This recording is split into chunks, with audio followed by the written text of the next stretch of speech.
vítá vás Lamesa u nového videa.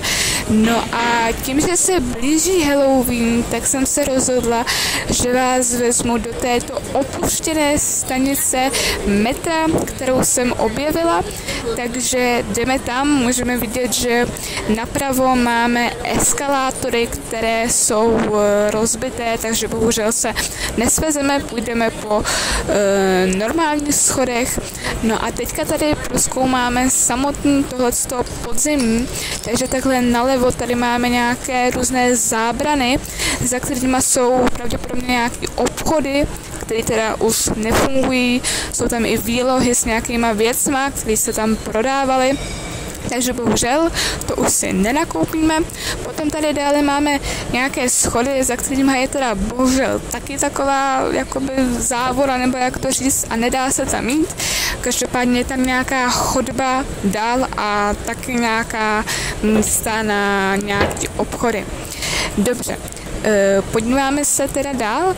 Je teda zajímavé, že tím, že je to opuštěný, tak se tam pořád takhle svítí, takže je dost možné, že tam jednou něco bude, že se tam třeba něco chystá tím, že je tam rozsvíceno. No ale co je ještě zajímavější na tom, když je to opuštěný, tak je to, že se tam nachází výtah, kterým se za chviličku projedeme. Každopádně tady ještě je nějaká výloha, přes kterou je vidět. Jsou tam nějaké poházené věci, kdo ví, co to je. Každopádně, jak říkám, je to opuštěné, takže nic moc hezkého. Každopádně my se jdeme podívat na ten výtah, který teda doufám bude funkční. Ale pozor, tady máme ještě nějaké dveře s nějakou barvou nebo flekem, kdo ví, co to je. Každopádně ty dveře jdou otevřít, takže možná místo výtahu, který kdo ví, jestli vůbec by přijel, tak si zkusíme tady jít touto chodbou, která teda zatím nikam nevede, ale opět se tam svítí vysoké stropy, zatím nic moc zajímavého.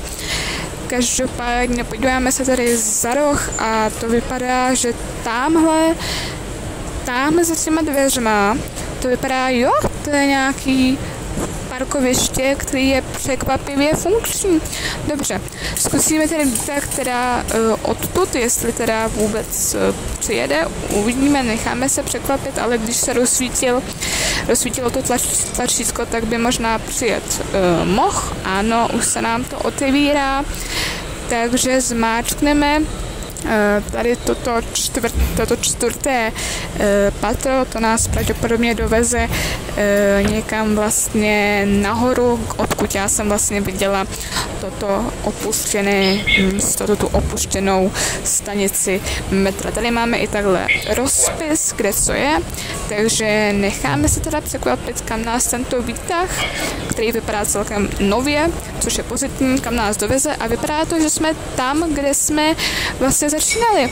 Takže všechny cesty vedou do Říma. No a já bych se tímto příslovím asi rozloučila pro tohle video. Napište mi dolů do komentářů, co si o tom myslíte, a bylo by to teda všechno. Takže já doufám, že se vám líbilo.